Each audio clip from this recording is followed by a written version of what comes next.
Ito si Suhama, ang binibini ng Chubao Group. Para mahanap ang kanyang kapatid, niloko siya ng kanyang madrasta papunta sa Mangbei, isang lugar na puno ng patibong, hanggang sa may isang lalaki na nagligtas sa kanya. Hindi inaasahan ni Hama, ang lalaking puno ng panganib ay magiging asawa niya kinabukasan. Siya si Kichuan, na naging mersenaryo upang imbestigahan ang biglaang pagkawala ng kanyang kapatid. Natuklasan ni Kichuan ang salarin, at ito ay si Sushaide, ang ama ni Hama. Sa halip na maghintay na mamatay, biglang sinugod ni Hama si Kichuan gamit ang isang tungkod. Mabilis niya itong napigilan at sinalo pa siya. Sa sandaling iyon, dumating ang kapatid ni Hama na si Li Qingfeng upang hanapin ang kanyang ate. Sa katunayan, si Qingfeng ang naghar kay Kichuan upang iligtas si Hama dahil ang grupo niya ay hindi nagbibigay ng pagkakaon para mabuhay si Hama. Ipinaubaya ni Qingfeng ang kanyang kapatid kay Kichuan. Maagang umaga, iniulat ni Ezeng, ang tauhan ni Kichuan, na dumating na si Hama sa daungan. Nagtaka siya kung bakit pinakawalan ni Kichuan ang anak ng kanyang kaaway. Naniniwala si Kichuan na natupad na niya ang pangako niya kay Qingfeng at hindi niya masabi ang susunod na mangyayari. Sa gilid ng ilog, ibinigay ni Qingfeng ang pasaporte sa kanyang kapatid. Ginawa niyang dahilan na may nakalimutan siya sa kutse upang iwanan si Hama dahil naiintindihan niya ang kanyang damdamin. Matagal na siyang nagkakagusto sa kanyang ate na hindi niya kadugo. Nang makita ni Kichuan na naiwan si Hama, agad siyang sumulpot. Inakala ni Hama na tinutulungan siya nitong habulin ang kanyang kapatid, kaya sumunod siya sa kotse. Sa kalagitnaan ng biyahe, natuklasan niyang naloko siya at iginiit na bumaba ng sasakyan.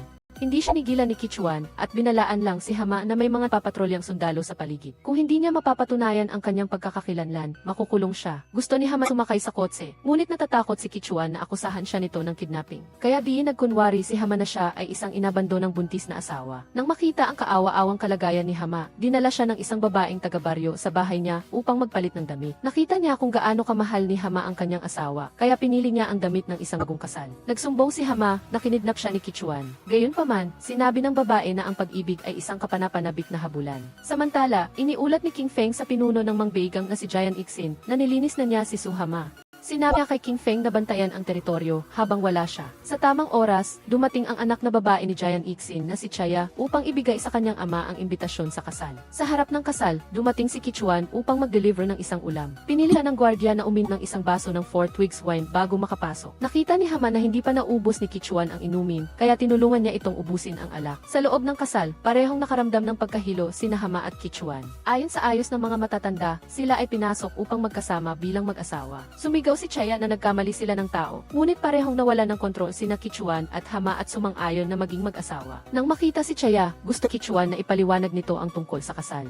Nakalagay pala si Chaya ng pampatulog sa 4 twigs wine para mapakasalan siya ni Kichuan. Nagpasalamat siya kay Chaya dahil binigyan siya nito ng dahilan para manatili si Hama dahil siya ang bihag niya. Binalaan ni Chaya si Kichuan na huwag ma-in-love sa isang bihag. Sa pagtingin sa natutulog na Hama, binuhusan siya ni Kichuan ng tubig upang magising. Sinabi niya na inanyayahan ni Chaya ang matandang si Osha upang magbigay ng basbas. Sa Mangbei, walang sinuman ang maaaring sumuway sa kagustuhan ni Osha. Nang marinig niyang gustong hanapin ni Hama si Qingfeng, binalaan siya ni Kichuan na hinahanap pa rin siya ng gang nito. Hula ni Hama na gusto siya ni Kichuan, kaya kinidnap niya siya at niloko upang pakasalan siya. Ipinaalala ni Kichuan kay Hama siya ay biktima ng pinakamalaking puwersa sa Mangbei. Mabilis na sinabi ni Hama ang totoo, na hindi siya anak ni Sushaide. Ang asawa nitong may bahay ay gustong makuha ang mana, kaya inupahan siya nitong magpanggap bilang binibini ng Chubao Group at dinala siya sa Mangbei. Para mahanap si Qingfeng, sumang-ayon si Hama. Sinabi ni Kichuan na ang pagiging nobya ni Osha ay maaaring pansamantalang panatilihing ligtas sa ngunit upang mabuhay ng payapa, kailangan niyang manatili sa tabi niya. Sa labas, mabilis na kinumpirma ni Ezeng na mayroon na bagong natagpo ang anak na babae si Sushaide. Para makasiguro, ipapadala niya ang sample ng buhok ni Hama sa isang detective sa bansa para sa blood test para malaman relasyon nila ni Sushaide. Nang marinig ang malakas na sigaw ni Hama, dali-daling pumasok si Chuan sa kwarto. Nang makita ang basag na vase, sinabihan niya itong huwag lumabas.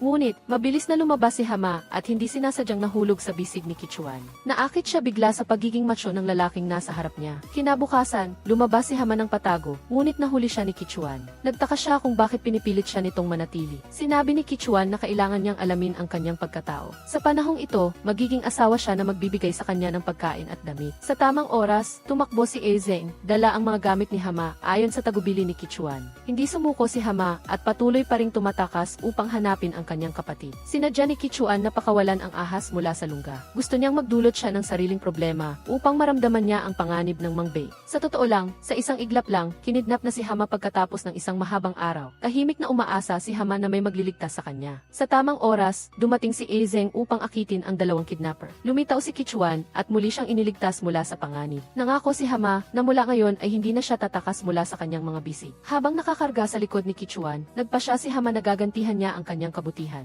Pagkatapos ng hero saves damsel in distress scene, biglang nahulog ang loob ni Hama kay Kichuan. Tahimik siyang nagreklamo tungkol sa Osha wedding na walang bridal chamber na eksena. Pumasok si Kichuan at binigyan siya ng ilang pambabaeng gamit para sa kanyang kunwaring asawa. Sa pagtingin sa lotion, biglang bumilis ang tibok ng puso ni Hama. Sa kwarto ni Kichuan, may isang information board tungkol sa kaso ng kanyang kapatid. Sa katunayan, ang bangka na dinala ng kapatid ni Kichuan ay naglalaman ng mata ng Diyos na si Osha. Kinabukasan, kailangan nang umalis ni Kichuan para mag-deliver. Sinabihan na si Hama na manatili lang sa loob ng bahay. Kung may emergency, maaari siyang tawagan gamit ang internal line. Ngunit, hindi pa siya nakakalayo, nakatanggap na siya ng dose-dose ng mga test calls. Mula kay Hama na inip sa bahay, nakita ni Hama ang isang piano. Umupo siya at tinugtog ang paborito niyang kanta. Samantala, nakita ni Kichuan si Giant X na muling umaligang para saluhin ang lumubog na barko. Inakala niya na sinasalo niya ang barko at hinahabol niya ang anak na babae ni Sushaide para makuha ang mata ng Diyos na si Osha. Naalala ni Kichuan si Hama, kaya chinek niya ang kamera sa bahay. Habang pinapanood siyang tumutugtog ng piano, natukoy niya na si Hama ang babaeng nakilala niya. Nang makita ang mga nagpapatrolyang sundalo, sinabihan niya si Hama na magtago sa kwarto. Ito ang Mang Bei inspector na si Buba. Nakatanggap siya ng reklamo, kaya pumunta siya upang arestuhin ang mga ilegal na imigrante. Mabilis na tuklasan si Hama dahil hindi niya maibigay ang kanyang pasaporte. Pinilit ni Buba na dalhin si Hama sa stasyon. Sa tamang oras, pinigilan siya ni Kichuan at ipinakilala si Hama bilang kanyang Osha bride. Sa halip na pasaporte, binigyan niya si Buba ng isang stack ng pera. Nang makita niyang hinawakan ni Buba si Hama, hayagang hinarap ni Kichuan ang inspektor. Sinubukan ni Buba na turuan ng leksyon si Kichuan, ngunit nakatanggap siya ng utos na tulungan ang hukbo ng general. Humihingi ng paumanhin si Hama dahil sa ginawa niyang abala kay Kichuan. Sinabi niya na tutulungan niya itong mabawi ang kanyang pasaporte at hanapin si Li Qingfeng. At 3 taon na ang nakalipas, sinisisi ni Kichuan ang kanyang sarili nang pumalit sa kanya ang kanyang kapatid sa paglalayag kaya siya nadisgrasya. Sa gitna ng buhay at kamatayan, hindi sinasadyang narinig niya ang pagtugtog ng piano ni Hama, iniligtas siya nito mula sa bingit ng kamatayan. Sa pagtingin sa kanyang amo na tila wala sa sarili, hula ni Ezeng na nahuhulog na ang loob ni Kichuan kay Hama nang mawala ng kuryente. Nagdala si Kichuan ng kandila sa kwarto ni Hama, ibinigay niya rito ang isang baril. Sakaling kailanganin niya ito, natakot si Hama at tumanggi dahil hindi niya alam na ito ay isang lighter lang. Pagbalik niya sa kwarto, nakita ni Hama na maraming scented candles ang inilagay ni Kichuan. Lalo siyang naantig sa isang lalaki na napakadetalyado. Sa living room, tinugtog muli ni Kichuan ang kanta ni Hama. Hindi pa rin siya makapaniwala na ang babaeng iyon ay naging asawa niya. Sa oras na iyon, sa pampang ng ilog, binibigyan ni Hama ang kanyang mga magulang. Nang makita na hindi niya mapagsindi ang lighter, binigyan niya ito ng peking baril na ginagamit para sindihan. Sa harap ng pagkamatay ng kanyang kapatid, tinanong ni Kichuan ang sarili kung magagalit ba siya kay Hama kung siya talaga ang anak ni Sushaide. Maagang umaga, pinanood ni Hama ang lalaki na pumunta sa kusina. Nang makarinig ng ingay sa labas ng lumabas si Kichuan para tingnan. Inakala ni Hama na dumating ang mga nagpapatrolyang sundalo para hulihin siya, kaya kinuha niya ang sandata para protektahan siya. Nagtaka si Kichuan kung ililigtas siya nito gamit ang isang lighter. Lumabas na ang mga taga-baryo ay dumating upang batiin siya sa kanyang kasal. Kung ayaw niyang matuklasan nila na niloloko nila ang Diyos na si Osha, kailangan niyang makipagtulungan sa kanilang mga tradisyon. Ngunit, hindi na kailangang umarte ni Hama dahil handa niyang tanggapin ang mga pagbati. Nang makita ang kanyang hipag na bubuhol ng kwintas na perlas, binati rin ni Ezeng ang mag-asawa na tumanda at magsama-sama hanggang sa dulo. Sa harap ng Diyos na si Osha, nangako si Hama na hihingi siya ng paumanhin sa mga mabubuting tao. Pagkatapos dalhin si Qingfeng pabalik sa bansa, nagpa siya si Kichuan na dalhin siya upang makita ito. Pagdating sa pugad ni Giant Ixin, nakita ni Hama ang kanyang kapatid na kasama si Chaya. Sinabi ni Kichuan na si Li Qingfeng ay parang isda na nasa tubig sa lugar na ito na puno ng mga patibong.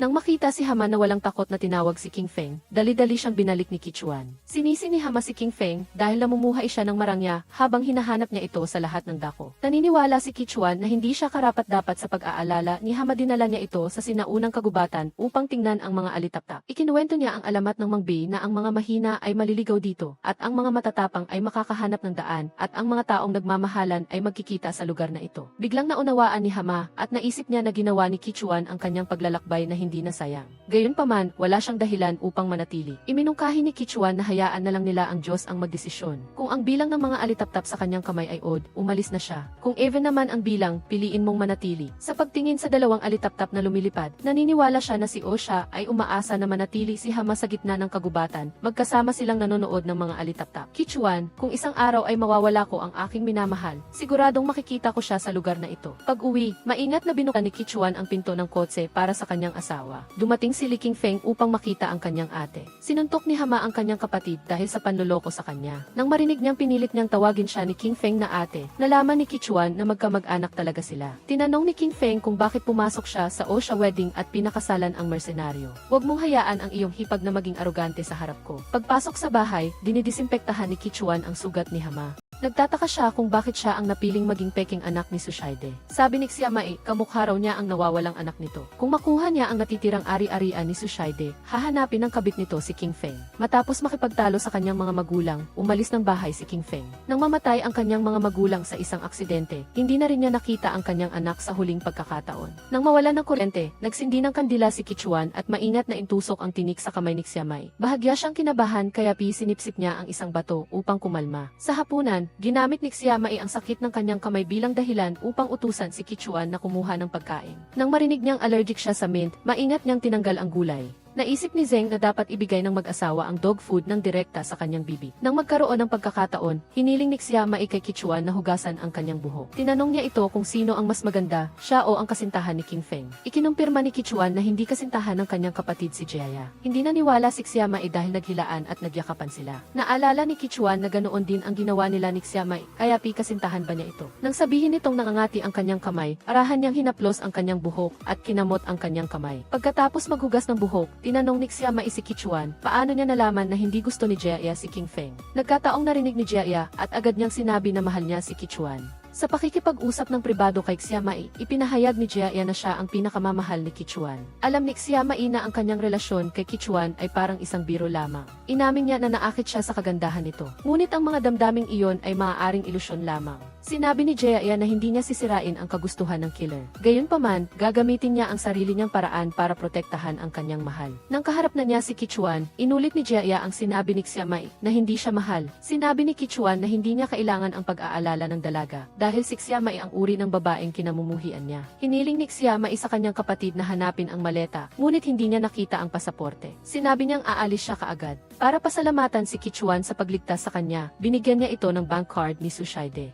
Xiamae, sa sandaling ito, ayoko na talaga sa iyo. Kinabukasan, ginamit ni Xiamae ang pera para utusan si Zeng. Tinanong niya ito kung sino ang kapatid ni Kichuan. Ibinunyag ni Zeng na ang sikat na general ay tiyuhin ni Kichuan. Nang marinig ito ni Xiamae, naisip niya ang isang paraan upang hikayatin si Kichuan na tulungan siyang makakuha ng pasaporte. Nagtaka si Kichuan, gusto mo ba talagang umalis? Diretsong sinabi ni Xiamae na ayaw niyang manatili upang mas lalo pa siyang kamuhian. Ibinigay niya rito ang kwintas na perlas na pang-blessing ng mga taga-baryo. Galit na kinuha ni Kichuan ang kwintas, ngunit hindi siya pumayag na tulungan ito. Sa kabila ng kanyang panlabas na pagiging matigas, hiniling ni Kichuan sa kanyang tiyuhin na gumawa ng pasaporte para kay Xiamae. Nang malaman ito ni Jiaya, pinuri niya ang lalaki sa pagiging matigas sa salita, ngunit malambot sa puso. Ayaw niyang umalis si Xiamae na dala ang puso ni Kichuan. Ibinunyag niya na alam ng kanyang ama na buhay si Xiamae, kaya ginaglagay siya ng mga tauhan sa lahat ng daungan. Bagaman kinasusuklaman ni Jiaya si Xiamae, mas ayaw niya sa mga paraan ng kanyang ama. Nang makita ang kanyang ate, binigyan ni Qingfeng ng malaking halaga ng pera si Xiamae. Gusto niyang bumalik ito sa bansa upang ipagpatuloy ang kanyang pangarap sa musika. Dahil sa sunod-sunod na sakuna, unti-unting nakalimutan ni Xiamae ang kanyang pangarap na maging isang mahusay na piano. Naghanap siya online para sa mga resulta ng mga napiling kalahok para sa symphony orchestra. Nang makita niyang nakalista ang kanyang pangalan, tiyak na babalik siya. Ito ang pagkakataong hinintay niya sa loob ng 20 taon. Paalala ni Kichuan, puno ng panganib sa labas. Gayunpaman, handang isugal ni Xiamae ang kanyang buhay. Bukod pa rito, wala na rin siyang dahilan para umasa pa rito tulad ng dati. Pinainom siya ni Kichuan ng isang kakaibang inumin bago siya pinayagang umalis ng pinto. Tinuring ni Xiamae na ininom niya ang sabaw ni Mengpo para makalimutan ang lahat ng nangyari. Sa daan, nakita niya ang kanyang wanted poster. Nang makita ang mga gwardiya,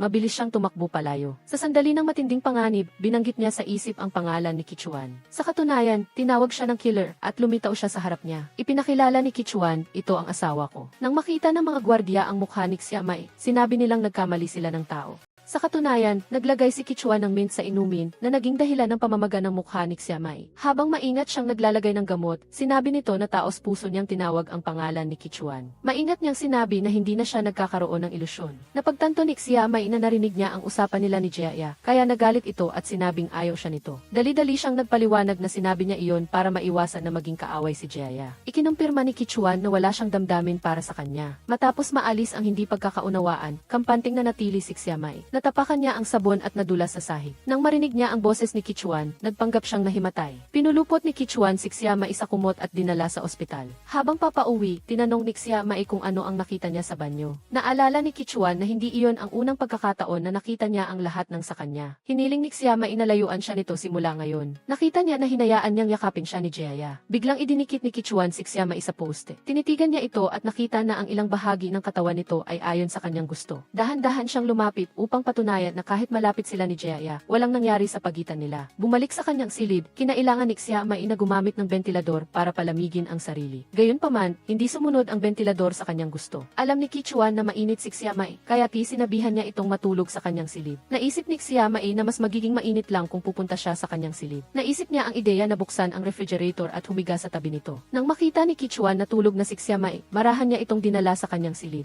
Sa Mangbei, nalaman ni Jia na si Xiamai ang anak ni Sushaide. Ipinaliwanag ni King Feng na isa lamang iyon sa mga ginagampanan niya. Sinabi niyang ampon sila ni Xiamai ng isang pamilya. Matapos niyang makilala ang pinuno, umalis siya ng bahay at pumunta sa Mangbei. Nag-alala si Xiamai sa kanya, kaya pumunta siya rito. Sa kabilang banda, nagising si Xiamai at nadapa kay Kichuan. Habang tinitingnan ang mukha nito, inamin niyang si Kichuan ang kanyang tipo. Bigla siyang nagmulat ng mata at hinila siya para humiga. Sa sandaling iyon, pumasok sina Zeng at Jia. Sa katunayan, ibinenta ni Zeng ang mga alahas ni Xiamai. Ngunit, lahat iyon ay peke. Nangako si Xiamai na padadalhan niya si Zeng kapag nakabalik na siya sa bansa. Pinayuhan ni Jia si Kichuan na maglinis ng mata upang makita ang mga peking kalakal sa tabi niya. Galit na kinuha ni Xiamai ang peking baril at tinakot siya. Nang makita na atake si Jia, dali-daling inalis ni Kichuan si Xiamai. Nagpasya siyang dalhin ito upang makita ang kanyang tiyuhin. Bago pumunta para makita ang general, bumili si Xiamai ng regalo para sa kanyang tiyuhin at regalo para kay Jia. Para pasalamatan si Kichuan sa pagtatanggol sa kanya, tinuruan niya itong magsumo ng Lucky Charm. Pagkatapos ng 5 segundo, nagmulat ng mata si Kichuan at biglang hinawakan ng mahigpit ang kamay ni Xiamai. Nahihiya siyang dali-daling kinuha ang mga bagay at naunang tumakbo. Pinikit niya ang kanyang mga mata, sinunod ang mga tagubili ng Osagod, at pumunta para makita si Xiamai. Habang tinitingnan ang babaeng naglalaro ng piano, naisip ni Kichuan, ikaw ang aking guardian angel. Ibinunyag ni Xiamai na ito ang musika na hindi pa niya nailalathala. Aaminin sana ni Kichuan na nakilala na niya ito nang bigla siyang nakatangtang mensahe mula kay Jia. Ipinadala niya ang resulta ng AT test na nagpapatunay na si Xiamai ay tunay na anak ni Sushaide. Diretsong tinanong ni Kichuan si Xiamai, anong relasyon mo kay Sushaide? Nang makita na itinatago pa rin niya ito, iniwan ni Kichuan si Xiamai at mag-isang pumunta para makita si Jia. Kinuha niya ang mga resulta ng AT test para patunayan kung alin ang tama. Sinabi niya na nagdududa siyang ang ama ni Jia ay nasa likod ni Sushaide para bilhin ang Magic Eye. Sa kotse, tumawag si Kichuan at sinabihan si Zeng na i-double-check ang nakaraang mga resulta ng A-test. Naalala niya na ayaw ng kanyang kapatid na lalaki na dalhin ang Osai. Dahil tinanggap na ni Kichuan ang misyon, gusto niyang palitan ang kanyang kapatid. Sa loob ng maraming taon, sinisisi niya ang sarili sa pagkamatay ng kanyang kapatid sa ilalim ng dagat. Sa kabilang banda, dumating si King Feng para sunduin ang kanyang ate. Nang makita na lasing siya dahil kay Kichuan, tinanong ni King Feng si Xiamai kung nahulog na ang loob niya rito. Itinanggi niya iyon dahil tinitingnan niya lang ito bilang kanyang bodyguard. Nang makita si Kichuan, tinanong ni King Feng kung may gusto siyang sabihin sa kanya. Ikinumpirma ni Xiamai na papakasalan lang niya si Kichuan kapag nalaglag na ang mga bituin mula sa langit. Ngunit nang makita niya ito, agad niya itong niyakap at hiniling na buhatin siya pauwi. Sa daan, gusto ni Xiamai na huminto upang pumitas ng bituin mula sa langit. Nang makita siyang madulas, mabilis siyang sinalo ni Kichuan. Kichuan, ang mga bituin mula sa langit ay talagang nahulog na. Sa pag-uwi, hindi pinayagan ni Xiamai na umalis si Kichuan sa tabi niya. Kichuan, nakakuha na ako ng bituin, akin ka na. Mabilis na umiwas si Kichuan sa halik ni Xiamai. Ibinunyag niya na pinigilan niya ang kanyang nararamdaman para sa kanya mula noong una silang nagkita. Hindi mapigilan ni Kichuan ang kanyang emosyon. Mahinang dinikit niya ang kanyang labi sa labi ni Xiamai. Pagkatapos ng isang masayang gabi, nagising si Xiamai sa kama ni Kichuan. Tinanong niya ito, sino ang naunang gumawa ng galaw kagabi? Sinabi ni Kichuan na siya ang unang humalik at siya pa mismo ang naghubad. Napahiya si Xiamai dahil ganoon ang ginawa niya, ngunit hindi pa rin siya ginalaw ni Kichuan. Binasa niya ang file sa mesa at nalaman niyang inayos na niya ang kanyang mga dokumento sa imigrasyon.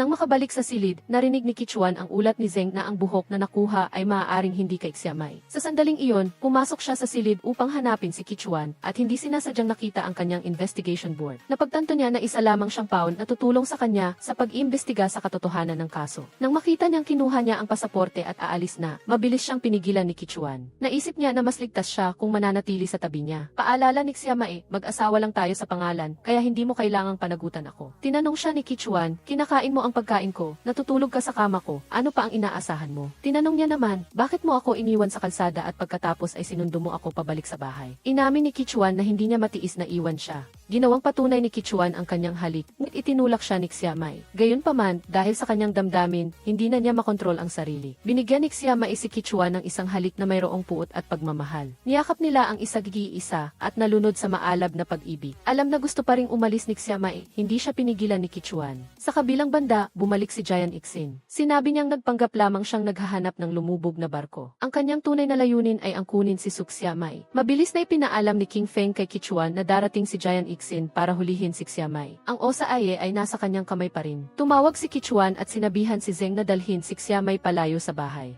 Dahil sa masayang alaala nila ni Kichuan, hindi niya matiis na umalis. Sinabi ni Zeng na papunta na si Giant. Natakot si Xiamai na ibubuhos nito ang galit nito kay Kichuan. Nagpasya siyang manatili at harapin ang lahat kasama niya. Nang marinig ang sasakyan, kinuha ni Zeng ang kanyang sandata para protektahan ang kanilang amo. Habang natatakot si Xiamai, nakita niya ang anino ni Kichuan. Tumakbo siya at mahigpit siyang niyakap. Kichuan, hindi ako makakalayo sa iyo. Sa buong panahong ito, palagi mo akong pinoprotektahan. Dahil ikaw ang aking guardian angel, hindi ako natatakot sa panganib. Bilang kapalit, ayokong mapahamak ang aking Diyos. Kailangan kong manatili sa tabi mo upang maging kampante. Suk Xiamai, ikaw na ang guardian angel ng guardian angel. Inamin niya na may intensyon siya nang una siyang lumapit sa kanya dahil ang kanyang nakatatandang kapatid na lalaki ay naaksidente habang iniiskorte ang mga kayamanan ni Sushaide. Naisip ni Xiamai na maswerte siya dahil hindi siya ang anak ni Sushaide. Nang makita na hindi pa alam ni Xiamai ang totoo, sinabihan siya ni Kichuan na umalis na doon. Kichuan, mula ngayon, magtitiwala na ako sa iyo ng lubusan. Sinabihan siya ni Kichuan na magpalit ng bagong damit para makipagkita sa isang mahalagang tao. Nang makita si Kichuan na bihis, naisip ni Xiamai na baka magpo-propose ito sa kanya. Sa maikling biyahe, naisip na niya kung saan gaganapin ang kasal. Maingat na isinuot ni Kichuan ang mataas na takong kay Xiamai. Tinatanong niya sa kanya kung gusto niyang bumalik sa bansa kasama siya. Alam niyang hindi pa siya handa, kaya mabilis niya itong binaliwala. Lihim na naalaala ni Tetsuyen ang isang oras na nakalipas, tumawag siya kay Gentin. Nangako siya na ipapasa niya ang tao sa kamay nito. Sa kotse, sinabi ni Tetsuyen na mayroon pa siyang hindi natapos na trabaho, kaya hindi pa niya masasamahan si Hamach na bumalik sa bansa. Hindi siya nagmamadali dahil inakala niya na dadalhin siya nito upang makilala ang kanyang binata. Ngunit natuklasan niya na ang patutunguhan ay ang lungga mismo ni Gentin. Ikinabit ni Tetsuyen ang tirintas sa buhok niya. Hamach, kailangan mo lang tandaan, tayong dalawa ay magtitiwala sa bawat isa ng lubos. Binuhat ni Tetsuyen si Hamach pababa ng kotse at ipinasa kay Gentin. Nakipagkita siya kay Ijian pagkatapos ay susunduin niya si Hamach. Ayon kay Ijian, kailangang isuot ni Tanfong ang kwintas sa paa ni Hamach. Binalaan niya ito na sasabog ang kwintas kapag umalis ito sa ligtas na lugar. Tiniyak niya na poprotektahan niya si Trinbin-an at walang mangyayaring masama. Sa kabilang banda, palihim na nakikinig si Tetsuyen sa usapan ni Hamach at Gentin. Tinanong siya nito kung ano ang relasyon niya kay Bachlan.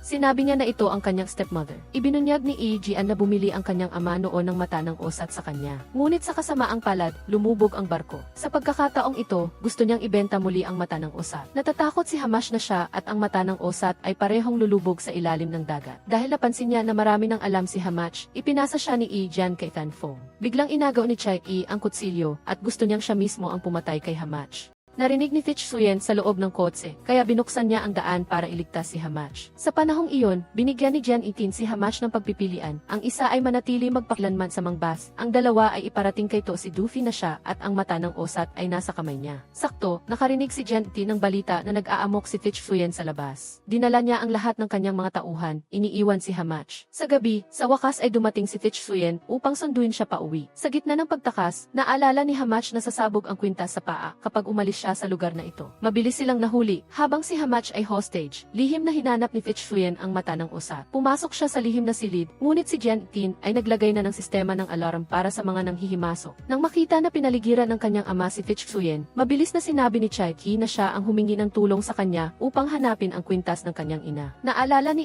Jian na iyon ang dote na iniwan ng kanyang asawa para sa kanilang anak na babae. Sinabi ni Chai-ki na tinanggap niya ang alok ni Fitzhuyen. Binati ni Hamach si Fitzhuyen na nakita niya ang kanyang gustong-gustong nobya. Ibinigay ni Jian ang susi ng lihim na sil kay Fan Feng upang kunin ang kwintas para kay Cha. Nag-schedule siya ng isang fire pit party kung saan ipapahayag niya ang muling paglitaw ng mata ng usat. Sa sumunod na araw, pinasalamatan ni Fitzhuyen si Chai-ki sa pagtulong sa kanya. Gayunpaman, hindi siya maaaring magpakasal sa kanya. Ginawa ni Chai-ki na dahilan ang mga fist camera sa paligid upang maging malapit kay Fitzhuyen. Nakita ni Hamach na kasama niya ang ibang babae, kaya umalis siya ng nagtatampo.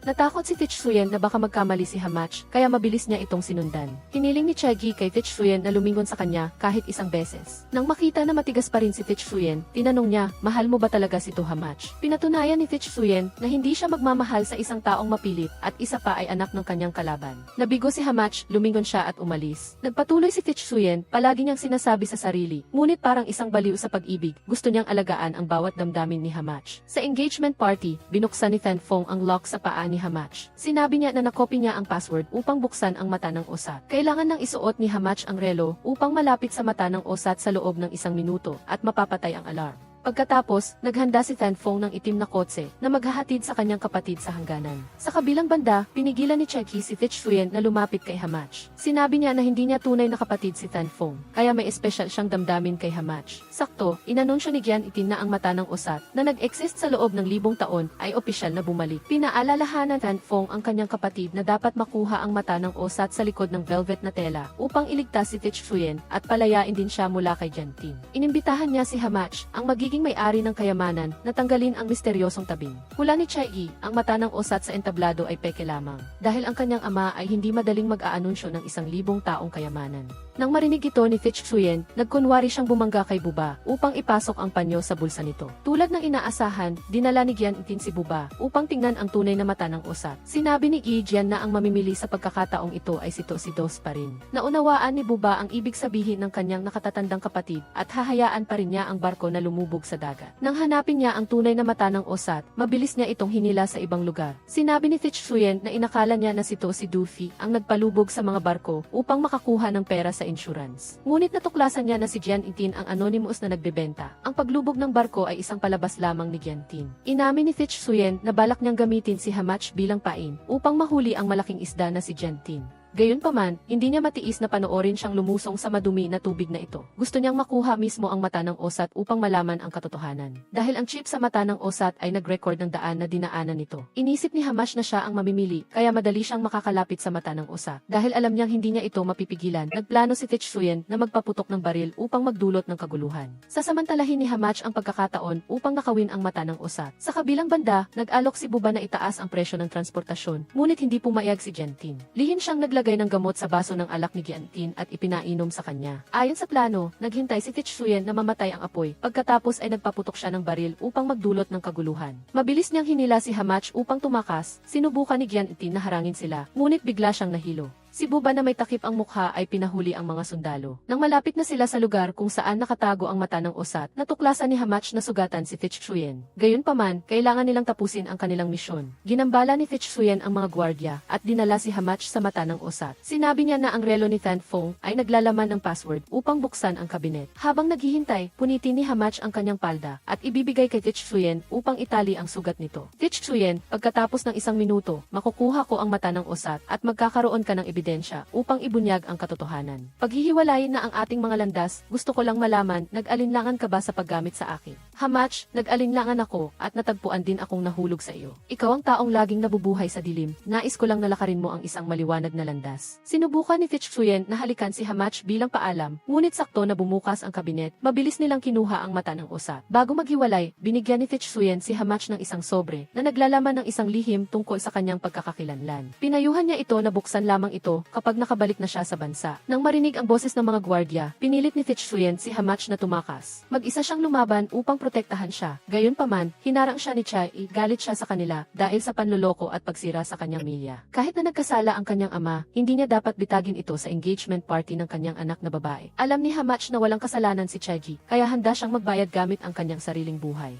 Gayunpaman, hindi sapat ang kalupitan ni Chaiji, kaya pinakawalan niya si Hamach. Lumalabas, ang nag-utos kay Buba ay si Li Thanfong. Ang layunin niya ay ibagsak si Gentin. Sa kabilang banda, natuklasan ni Hamach na hindi siya dinadala ng driver sa pier. Nagising siya at nakita niya ang sarili sa tabi ni Thanfong. Sa halip na dalhin ang kanyang kapatid pa uwi, gusto niya itong manatili kasama niya at tamasahin ang malaya at marangyang buhay. Ang pinakamahalaga sa akin ay ayaw kong maging kapatid mo lang. Mula ngayon, dapat kang maging tapat sa akin. Nang makita si Chaiji na mabilis na tumakbo si Hamach. Natakot siya na baka mag-isip ng masama si Chaiji, kaya inako niya ang lahat ng kasalanan. Sinabi ni Chaiji na nagbalat lang siya ng mansanas at hindi sinasadyang nadulas sa kanyang kamay. Alam niyang hindi madaling pakakawalan ni Li Thanfong si Hamach, kaya lihim niyang sinuhulan ang dalawang gwardya sa labas ng pinto at nakipagkita kay Fitzhuyen sa sinaunang gubat. Mabilis na tumakbo si Hamach sa kotse, ngunit hinarang siya ng kanyang kapatid. Pumayag siyang dalhin ang kanyang kapatid upang makilala si Fitzhuyen. Nang makarating sila sa sinaunang gubat, nag-alala si Hamach sa sugat ni Fitzhuyen.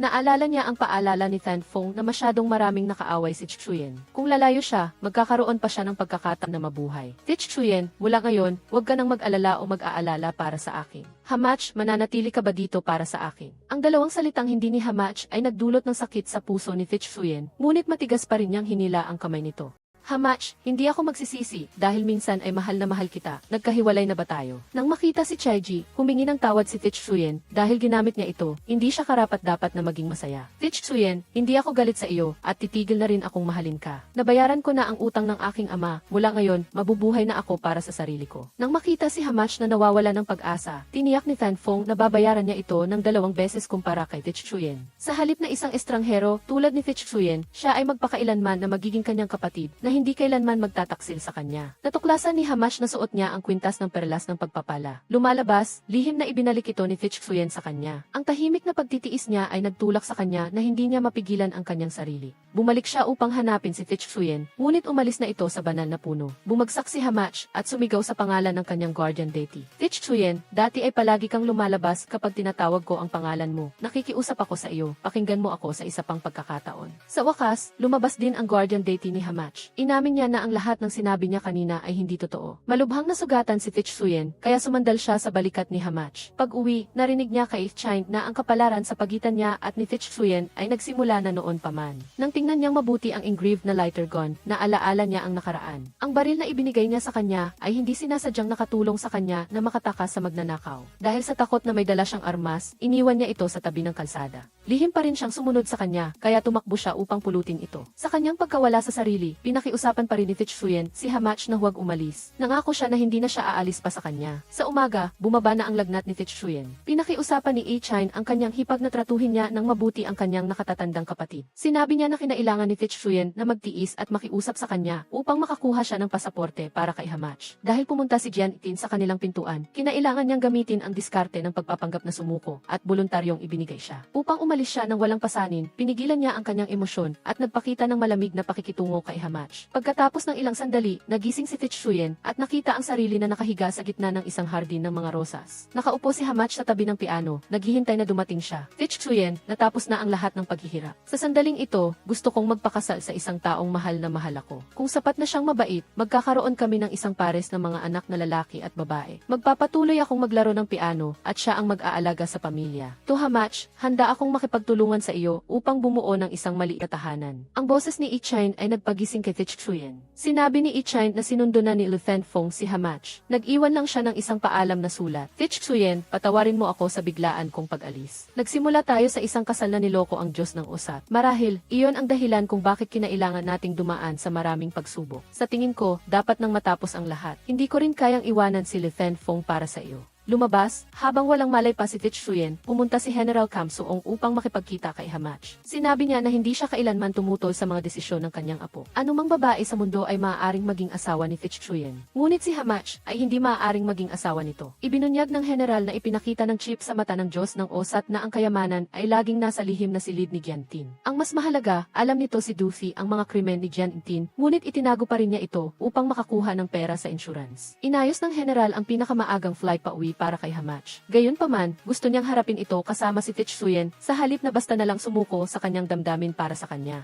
Sinabihan ng Herald si Chuan na may post-traumatic stress disorder siya pagkatapos mamatay ang kanyang kapatid. Kung mananatili si Xiama, lalo lang siyang masasaktan. Para mawala ang pagkabagabag ni Chuan, sinabihan siya ni Xiama ng kasinungalingan para iwanan siya magpakailanman. Samantala, sinabi ni Buba kay King Feng na namatay si Ixin dahil sa lason. Dahil sa masusing investigasyon ng general, gusto ni Buba na umalis sa Mangba. Isang recording ng kanilang transaksyon ang ginamit niya para takutin si King Feng na ibigay ang masamang mata sa kanya. Habang nakikita ang kanyang kuya na nalulunod sa sakit, ibinunyag ni Ixin na nakipagkita sa kanya ang general. Kasabay nito, dumating ang general para bisitahin ang kanyang apo. Naniniwala siya na hindi nararapat si Xiama para kay Chuan. Kung naging mas matatag siya, hindi na siya umurong dahil lang sa ilang salita ng mga mahal sa buhay na pumipigil sa kanya. Paglilinaw ni Chuan, hindi madaling makipagkompromiso si Xiama, ang tanging bagay na nagpapadalawang isip sa kanya ay ang makasakit sa kanya. Pero si Chuan lang ang nakakaalam na iniligtas siya ni Xiama mula sa bingit ng kawalan. Paglabas, tinanong ni Chuan kay Ezeng kung may iba pang nangyari noong siya ay walang malay. Naalala ni Ezeng na naghanda si Xiama ng maraming sariwang bulaklak at lobo. Pinahilingan ni Chuan si Ezeng na magpadala ng mensahe para papuntahin si Xiama sa sinaunang kagubatan.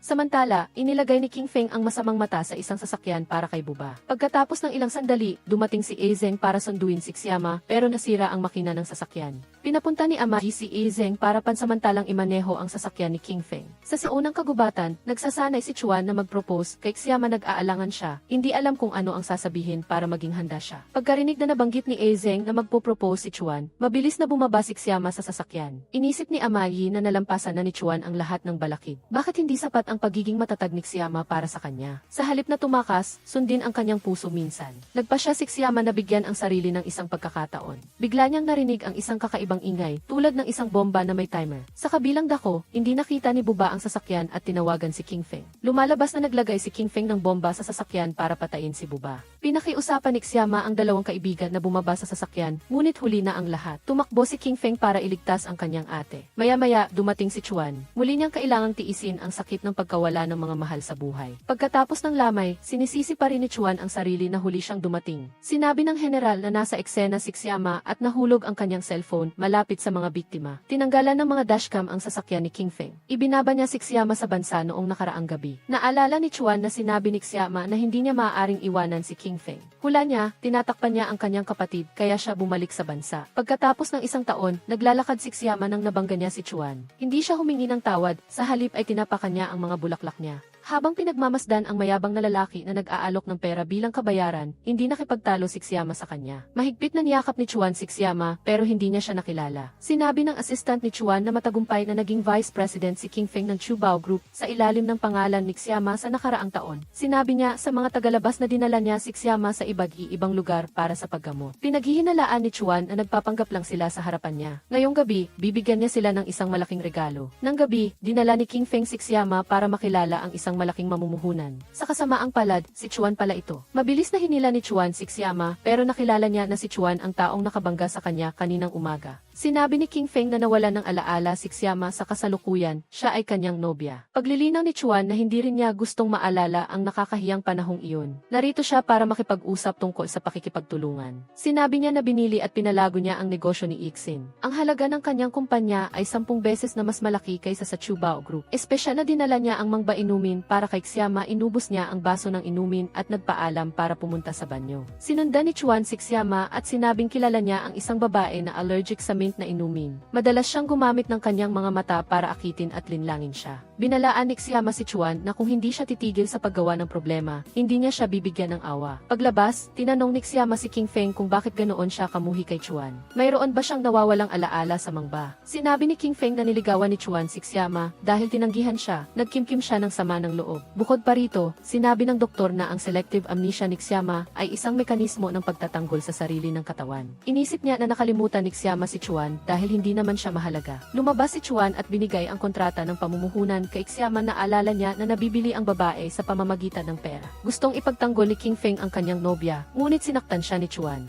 Humihingi ng paumanhin si Xiama kay Chuan kung may nagawa siyang mali sa nakaraan. Hiniling niya na pumunta siya sa mansyon kung gusto niyang mag-sorry. Pagkaalis nila, kinuha ni Chuan ang nakalimutang kahon ng gamot ni Xiama, ito si Bailan, ang pangalawang asawa ni Side. Pagkatapos mamatay ang kanyang asawa, sinunod niya ang payo ni King Feng na itago ang maling pagkakakilanlan ni Xiama bilang isang gintong anak. Dahil nangako siya na gagamitin niya ang pag-ibig para makuha ang lahat ng stock ni Xiama at pagkatapos ay tatakas silang dalawa ni Bailan. Sa hating gabi, pumunta si Xiama para hanapin si Chuan. Habang tinitingnan siyang hindi natatakot sa ilalim ng kanyang baril, lalo siyang naniwala na nagpapanggap lang siyang may amnesia. Sinabi ni Xiama na kumpara sa baril, mas natatakot siya sa kanya. Inaasahan niya na makumpleto niya ang pamumuhunan para sa Chubao Group. Nagbigay ng kondisyon si Chuan, kailangan siyang iwanan ni Xiama si King Feng para pumunta sa kanya. Nagtataka siya, hindi ba niya naalala si Isham? Naalala ni Xiama ang larawan ni Najisham at Ama I na nakaupo sa sasakyan. Tinanong niya si Chuan, ano ang nangyari sa kanilang dalawa? Siningil niya siya dahil naaalala niya ang lahat, pero nakalimutan niya siya. Naalala ni Xiama na pagkatapos ng pagsabog ng bomba, iniligtas siya ni King Feng mula sa kamatayan. Dinala rin siya nito sa iba't ibang lugar para mahanap ang bawat piraso ng kanyang alaala. Nagpatugtog si Chuan ng isang video clip, buhay pa si Amaki at natututong maglakad muli. Pagkakita kay Xiama na nalulumbay, tinanong siya ni Chuan, ano ang ita niya sa araw ng aksidente. Kung sasabihin niya ang totoo, hahayaan niya siyang makita si Amagi.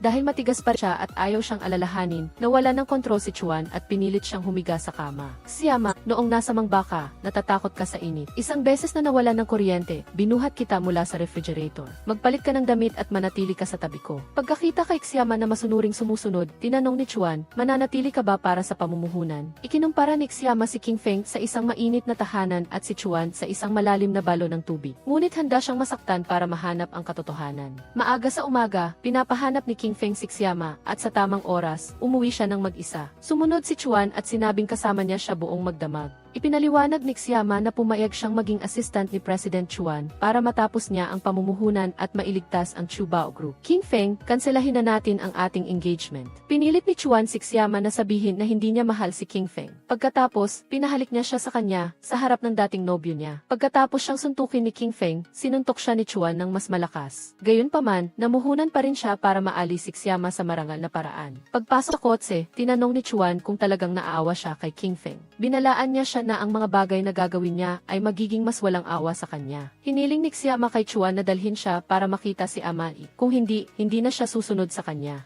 Sa daan, nakakita si Xiama ng isang fountain ng tubig at ang eksena sa harap niya ay nagpapaalala sa kanya ng glowworm forest noong nakaraan. Hiniram ni Chuan ang baril ng mata para mapasaya si Xiama, nakiusap siya sa kanya na palayain silang dalawa. Ngunit ang kanyang pagiging matigas ng ulo sa kanya ay ang tanging layunin niya sa buhay. Dinala ni Chuan si Xiama para makita si Amagi. Sinabi niya na palaging pinipigilan siya ni King Feng na makipag-ugnayan kay Xiama. Nabasa ni Amagi ang balita na mag-i-engage na silang dalawa. Sinabi ni Xiama na palagi siyang inaalagaan ng mabuti ni King Feng. Samantala, kay Chuan, siya ay isang taong didirektang pumatay kay Izeng at sa kanyang kuya. Inihayag ni Amagi na naghihinala si Chuan na mayroong tao sa likod ng lahat. Dahil sa pinangyarihan ng pagsabog ng bomba, mayroong bakas ng dugo ng ika-4 na tao. Bukod pa rito, biglang namatay si Ixin sa bilangguan. Inaasahan ni Amagi na sa susunod na pagkikita nila, makikita na ni Xiama ang katotohanan. Samantala, iniulat ni Bailan na nagpadala si President Chuan ng isang liham ng pakikipagtulungan. Plano niyang hihintayin na dumating ang pera at pagkatapos ay aalisin ang lahat ng pondo ng grupo. Kasabay nito, ipapalabas niya na peke si Xiama bilang isang gintong anak. Ang kanilang pag-uusap ay na-record ng nakatagong kamera ni Chuan. Nagdala si Xiama ng pabango na kandila para kay Chuan. Hinila niya siya sa kanyang mga braso at pinaramdam kay Xiama ang init ng apoy. Sinabi niya na matagal na nakulong sina Jixin at Amagi sa sasakyan. Naalala ni Xiama na narinig niya ang countdown ng bomba, ngunit ang pagsabog ay nangyari sa isang iglap. Nang makita si King Feng na tumatakbo, mabilis niyang sinabi sa kanya na iligtas ang mga tao. Pagkakita kay Xiama na nagdurusa sa tabi ng piano, ibinunyag ni Chuan, dati ay gusto kong marinig ang tunog ng piano mo. Naisip ko pa nga na anuman ang maling gawin ni Xiama, papatawarin ko siya dahil sa tunog ng piano. Tinugtog muli ni Chuan ang kanta na ibinigay niya sa kanya. Gayunpaman, ayaw alalahanin ni Xiama para wakasan ang kanilang kapalaran, naglakas loob siyang sirain ang kanyang mga kamay. Chuan, hindi na tayo makakabalik. Xiama, gusto kong magsimulang muli sa iyo. Nawala ng kontrol si Chuan at sinugod si Xiama tulad ng isang uhaw na demonyo. Handa siyang ibigay ang sarili kung handa siyang palayain siya. Xiama, ako ang dapat na magdusa. Gusto kitang tingnan na parang laruan at gumawa ng lahat ng paraan para mapasaya ako. Ipinakita ni Chuan kay Xiama ang transaksyon ni Bailan at King Feng. Galit na galit siya at pumunta para magtanong kay King Feng. Nagpaliwanag siya na ginawa niya ang lahat para protektahan siya. Sa loob ng 20 taon, lumaki silang magkasama. Isinugal niya ang kanyang buhay para ibalik siya sa bansa at inalagaan siya araw at gabi. Ang lahat ng ito ay nagpapatunay na hindi niya siya kailanman sasaktan. Binigyan ni Xiama si King Feng ng isang pagkakataon para ipaliwanag ang lahat. Sinabi niya na pagkatapos nilang bumalik mula sa Mangba, hinanap siya ni Bailan. Para protektahan siya, nagpanggap si King Feng na kakampi ni Bailan para patuloy na itago ang katotohanan na peke si Xiama bilang isang gintong anak. Habang natingin sa tulala na si Xiama, mabilis siyang hinila ni Chuan pabalik. Hindi pinahintulutan ni King Feng si Chuan na gawing kasangkapan sa paghihiganti si Xiama, galit na galit siyang iniwan ang dalawang lalaki. Ibinunyag ni Chuan na marami siyang alam na kahinaan ni King Feng. Ang ebidensya ng kanyang pakikipagsabuatan kay Buba ay nasa kamay din niya. King Feng, dahan-dahan kong babayaran ang utang sa pagitan nating dalawa. Pag-uwi, nag-alay ng alak si Chuan sa kanyang dalawang yumaong mahal sa buhay. Ang paghihiganti niya kay King Feng ay nangangahulugan din na hindi niya makakasama si Xiama dahil, gayon paman, siya ang kapatid niya. Pagkakita sa kanyang pagiging emosyonal, pinakinggan siya ni Xiama ng kanta noong nakaraan. Hindi niya inaasahan na natatakot pa rin siyang saktan siya. Maaga sa umaga, pumunta si Xiama para hanapin si King Feng. Nagtataka siya kung bakit galit na galit sa kanya si Chuan. Inisip ni King Feng na sinumpa siya ng Diyos na si Jihi sa sinabi niya na sa Mangba, sinuway ni Ixin ang isang matanda at sinira ang isang templo para kunin ang mata ni Jihi sa pagkatapos noon, ang lahat ng humipo dito. Kabilang ang kuya ni Chuan, si Ixin, at si Buba, ay sunod-sunod na namatay. Natatakot si King Feng na siya ang susunod. Hiniling niya kay Xiama na kunin ang ebidensya mula kay Chuan. Kung hindi makakataka si King Feng at ang grupo mula sa kailaliman. Pagbalik para makita si Chuan, tinanong siya ni Xiama tungkol sa trump card na hawak niya. Sinabi ni Fitzhuyen, ang ebidensya ay nasa recorder na ito. Nagtataka siya kung bakit mas nababalisa pa si So Hamach kaysa sa kanya. Pinayuhan ni Hamach si Fitzhuyen na huwag mag-atubiling kumilos ng may desisyon. Pinasubok niya sa kanya ang inasinang isda na ginawa niya. Matapos kumain, nakatulog agad si Fitzhuyen. Kinuha ni Hamach ang recorder pen at ibinigay kay Fan Fong. Ngunit gusto niya itong maging tapat at sabihin kung ano ang ebidensya sa loob. Hamach, marami akong ginawa para makuha ka. Ayokong sabihin, baka matakot ka. Pagkatapos nito, wala nang makakaagaw pa sa'yo mula sa akin.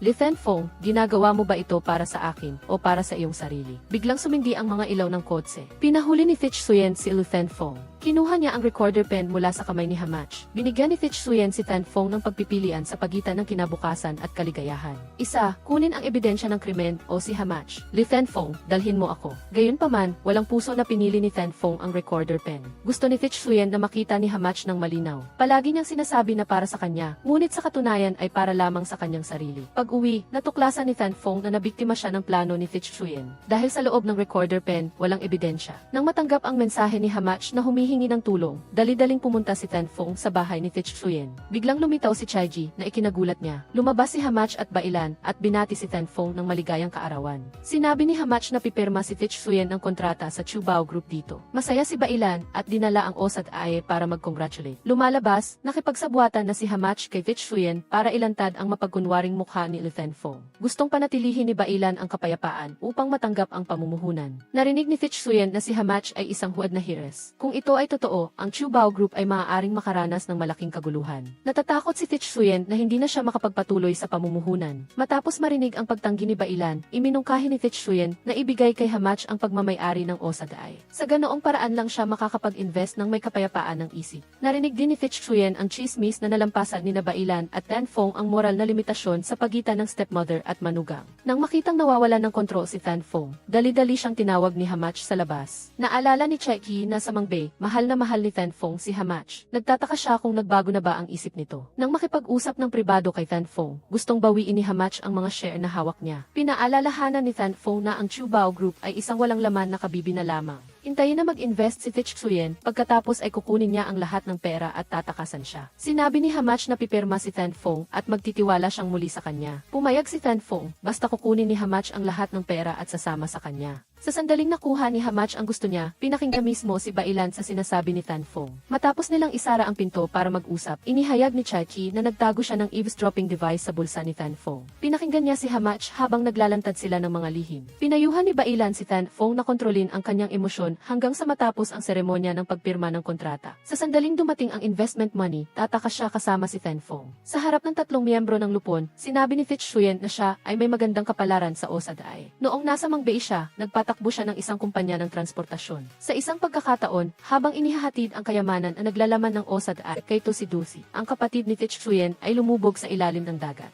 Pagkatapos, muling lumitaw ang Osad Aye sa Mangbei. Ngunit sa marangyang seremonya na iyon, may namatay, nasugatan, at nawala ng alaala. Iisa lang ang ligtas na nakakuha ng Osad Aye pabalik sa bansa, si Li Thanfong. Ikinuwento ni Hamach na dinala siya ni Thanfong pabalik sa bansa. Pinut niya ang lahat ng komunikasyon at palihim na binura ang kanyang mga alaala. Dahil ang mga tabletas na binili niya ay hindi para gamutin ang amnesia. Pinatugtog ni Chai A ang recording na nakikipagsabwatan si Thanfong kay Bailan na nagbabalak na takasan ang investment money. Tinanong ni Thanfong, naalala na ni Hamach ang lahat, kaya bakit niya pa rin siya niloko? Ipinaliwanag niya na ginawa niya ang lahat para protektahan siya. Sinabi ni Hamach na nagtiwala siya kay Thanfong hanggang sa pinili nito ang recorder pen na may ebidensya. Nang hindi na makatakas, isiniwalat ni Bailan ang huwad na pagkakakilanlan ni Hamach. Agad na inilantad ni Tetsuyen ang panluloko ni Bailan. Sinabi niya na si Hamach ay tunay na anak nito si Dov. Natakot si Bailan na kukunin ni Hamach ang lahat ng ari-arian, kaya nilinlang niya ito na parang manika. Sinumbatan ni Hamach ang kanyang madrasta dahil sinayang nito ang oras na dapat ay kasama niya ang kanyang tunay na ama. Bibigyan ni Tetsuyen ng daan si Bailan para mabuhay kung ililipat nito ang lahat ng kanyang share kay Hamach. Agad na pinigilan ito ni Thanfong dahil inilipat na rin niya ang lahat ng kanyang share kay Hamach. Sinumbatan ni Thanfong si Hamach dahil sa pagbayad ng masama sa kanyang pagliligtas. Inakusahan ni Chaiji si Il Thanfong na nakipagsabwatan kay Buba, nalason at pinatay ang kanyang ama at hindi direktang pinatay si Eze. Nagmamalaki siya dahil alam niyang walang ebidensya si Tetsuyen. Nagdeklara si Hamach na siya ang buhay na saksi. Matapos ang pagsabog, nakita niya mismo si Thanfong na kinuha ang Osad Aye. Nang dumating si Buba, agad siyang inalis ni Thanfong at dinala si Hamach pabalik sa bansa. Nang makita niya muli si Tetsuyen sa daan, naalala niya ang lahat. Galit na galit si Bailan kay Thanfong dahil sa panloloko sa kanya, kaya binalak niya itong parusahan. Gayunpaman, mabilis siyang nakontrol ni Thanfong. Sinabi niya na kung hindi sana itinago ni Bailan ang pagkakakilanlan ni Hamach, hindi sana niya kailangang magpakasal sa kanyang madrasta. Hamach, sinabi mo sa akin na tayo ang huling mga kamag-anak sa isa't isa. Inaamin ko na marami akong nagawang masama, ngunit sa iyo, wala akong kahihiyan. Ginamit ni Thanfong si Bailan bilang hostage upang makatakas ng ligtas. Habang pinagmamasdan si Hamach na nakatulog, maingat na kinumutan siya ni Tetsuyen. Nagising si Hamach at dali-daling tinapos ang kanyang pahayag. Sinabi ni Tetsuyen na tumawag si Bailan at sinabing susuko na si Li Thanfong. Pumayag din itong ilipat ang lahat ng kanyang shares kay Hamach. Nakahinga siya ng maluwag dahil sa wakas ay naiintindihan na nila. Nagtaka si Tetsuyen kung bakit naalala ni Hamach ang lahat, ngunit tiniis niya ang kanyang galit. Ikinuwento niya na noong una silang nagkita, nakilala niya na siya ang pinakamahalagang bahagi ng kanyang nawawalang alaala. Ngunit malabo pa rin ang mga bahagi ng alaala, kaya hindi siya naglakas loob na sabihin sa kanya ng malinaw. Hamach, humihingi ako ng paumanhin sa pagiging huli. Dinala ni Tetsuyen si Hamach sa lugar kung saan sila unang nagkita. Sinabi niya na matapos ang pagpanaw ng kanyang kapatid, nagkaroon siya ng matinding depresyon. Nang gusto na niyang tapusin ang kanyang masakit na buhay, ang tunog ng piano ni Hamach ang nagpanatili sa kanya. Habang nasa ibabaw ng mga keys, inihawak ni Tetsuyen ang kanyang kamay kay Hamach. Tahimik siyang nagpasalamat sa Diyos sa pagpapanumbalik sa kanya upang mahalin ang babaeng iyon sa taon na iyon. Nang makita si Bailan, naisip ni Hamach na kahit niloko siya ng kanyang madrasta, dinala pa rin siya nito pabalik sa kanyang pamilya. Bukod pa rito, inalagaan din ni Bailan ang kanyang ama sa huling mga araw nito. Kaya, gustong iwanan ni Hamach ang kanyang shares kay Bailan. Sa sandaling iyon, tumawag si Chaiki at hiniling kay Hamach na sunduin siya. Gustong dalhin ni Bailan si Hamach para tapusin ang usapan tungkol sa shares sa kotse. Ngunit, nahulog na pala si Chaiki sa kamay ni Li Thanfong. Dinala ni Bailan si Hamach para sunduin si Chaiki, at nang pumasok si Hamach sa bodega, bigla niyang isinara ang pinto. Lumalabas, nakikipagsabwatan pa rin si Bailan kay Thanfong. Sinabi niya kay Tetsuyen na si Hamach at Chai E ay nasa kamay ni Thanfong. Kung gusto niyang iligtas sila, kailangan niyang dalhin ang pera at ang Osad Aye sa tagpuan. Sa kabilang banda, hindi pinahintulutan ni Il Thanfong si Hamach na tignan siya ng may galit. Nang marinig niyang gusto niyang saktan si Chaiji, dali-daling nagmakaawa si Hamach kay Thanfong. Sinumbatan niya ito na palagi niyang iniisip ang lahat, ngunit nakakalimutan ang kanyang sarili. So Hamach, sa puso ko, maliban sa iyo, wala na akong pakialam sa iba. Ang 18 taon ng lihim na pag-ibig sa iyo ay itinago ko sa singboard na ito. Sinabi mo sa akin na magpakailanman tayong pamilya, na tayo ang pinakamahalagang tao sa isa't isa. Nagawa ko iyon, ngunit sinira mo ang iyong pangako. Bakit hindi ko pa rin maipasok ang iyong puso pagkatapos ng lahat ng ginawa ko? Li Thanfong, pareho tayong inampon. Akala ko, ang maging pamilya mo ang pinakamalaking swerte sa buhay ko. Ikaw ang sumira sa relasyon na ito. Nakadena ako ng salitang ate sa loob ng mahigit 10 taon. Ngunit dahil kay Fitzhuyen, ipinagkanulo mo ako. Pagkatapos dalhin ni Fitzhuyen ang Osad Aye, dadalhin kita palayo sa lugar na ito. Nang hindi sumunod si Hamach, nagpa siya si Fanfong na ibuhos ang kanyang galit kay Cheki sa labas. Dinala ni Fitzhuyen ang mga gamit sa tagpuan. Binuksan ni Bailan ang pinto para makipag-ugnayan siya kay Fanfong. Nang makita na dumating na ang kanyang panauhin, nagbuhos si Fanfong ng gasolina sa paligid ni Hamach at Cheki. Dinala ni Bailan ang mga gamit para kay Fanfong. Handa si Fitzhuyen na ialay ang kanyang sarili kapalit ng 2 babae. Pinahuli ni Fanfong si Fitzhuyen at ikinulong ang kanyang sarili sa kulungan. Pumunta si Bailan sa kandado, ngunit palihim na ipinasok ang susi sa kamay ni Fitzhuyen. Nilalayo ni Fanfong na sunugin ang lahat at magtatatag ng eksena bilang isang insidente ng sunog. Bigla siyang pinatulog si Bailan para siya ang managot sa insidenteng ito. Pumayag si Hamach na sumama kay Fanfong, basta huminto na siya sa paggawa ng masama. Tinanong ni Fitzhuyen si Fanfong kung hindi ba siya natatakot na hahabulin siya ng malas dahil ang kanyang mga kamay ay nababahiran na ng dugo ng 4 na tao. Nagmamalaki si Fanfong na binanggit niya ang pangalan ng bawat biktima, kabilang sina Giantin, Buba, Aizeng at malapit na si Fitzhuyen. Tinanong siya ni Chaiji kung bakit niya sinaktan ang kanyang ama. Sinabi ni Fanfong na gumamit si Buba ng isang espesyal na gamot na naging sanhi ng pagkamatay ni Giantin sa bilangguan. Dahil sakim si Buba at gustong kunin ang Osad Aye, natanggap niya ang parehong tadhana. Sino ang mag-aakalang nagkamali sina Cheki at Ilzeng ng pagsakay sa kotse na inihanda para kay Buba, kaya sila ipinalad na mamatay. Nang tingnan ang maleta na puno ng pera, natuklasan ni Fanfong ang eavesdropping device. Nagalit siya, ngunit binuksan na ni Fitzhuyen ang pintuan ng kulungan. Ginulo ni Fitzhuyen ang atensyon ni Fanfong at tinulungan si Cheki na kalasin ang pagkakatali ni Hamach. Dali-dali siyang hinuli ni Fanfong si Cheki at nais niyang pumili si Fitzhuyen sa 2 babae. Sinunggaban ni Bailan si Fanfong mula sa likod. Lumalabas, nagkunwari lamang siyang nakikipagsabuatan kay Fanfong para mangalap ng ebidensya ng kanyang krimen. Matagal na niyang pinalitan ang pampatulog, kaya nagkunwari lamang siyang nawalan ng malay. Sa kanyang huling sandali, ginamit ni Fanfong ang amoy ng apoy upang tapusin ang lahat. Sa huling sandali, ang imahe ni Hamach pa rin ang nasa isip niya. Pagkatapos ng ilang oras, narinig ni Hamach ang balita na naghihintay si Fanfong sa kanyang hatol. Nang makita si Fitzhuyen, sinabi niya na ipapasa niya ang kumpanya sa isang profesional na tagapamahala. Siya ay magtutuon sa pagtupad ng kanyang pangarap na maglakbay sa buong mundo. So Hamach, walang ako sa iyong kinabukasan. Handa akong maging iyong bodyguard at protektahan ang aking asawa habang naglalakbay sa buong mundo. Nang sabihin ni Hamach na kailangan niyang mag-isip, pinaalalahanan siya ni Fitzhuyen na huwag labagin ang kanyang panata sa Osa God. Handa siyang maghintay hanggang sa mabigyan siya nito ng kasiyasyang sagot. Matapos ang napakaraming nangyari, kailangan pa rin ni Hamach ng oras upang harapin ang pag-ibig niya. Pagkatapos ng 1 taon, nagpa siya si Hamach na ibalik ang Osad Aye sa Mangbei. Biglang pumunta si Fitzhuyen sa sinaunang kagubatan para makita siya. So Hamach, sinabi ko sa iyo na ang mga taong nagmamahalan ay magkikita muli sa lugar na ito. Fitzhuyen, nami-miss kita. Sa wakas, naghintay si Fitzhuyen para kay Hamach. Ang kapalaran sa pagitan ng mga tao, minsan ay nagliliyab tulad ng apoy, at minsan ay bihira tulad ng mga sticks. Hindi mahalaga kung gaano ito kahaba o kaikli, mainit man o kalmado, dapat mong mahigpit na hawakan ang kamay ng iyong mahal sa buhay, at samantalahin ang bawat sandali na magkasama. Nawasay ang mga nagmamahalan ay magkita muli sa gitna ng malawak na karagatan ng mga tao.